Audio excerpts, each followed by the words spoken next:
داشت میرفت به تور سینا برای مناجات. در بین راه کسی رسید، شروع کرد شیش کردن، التماس کردن و گفت من گناه کردم، گناه بدیم که و میری از خدا بخواه از من بگذر. بعد گناهشو گفت بسته موسی چیکار کرده.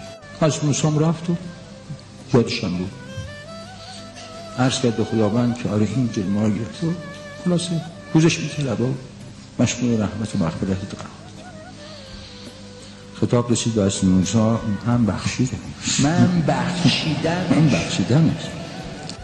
فقط برو بهش بگو من از تو یک گله دارم. گلم اینه که چرا به تو گفت اینه،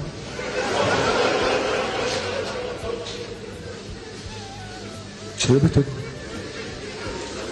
که تو مطلع بشی، که هر وقت چشم تو بیفته خجالت بکشی.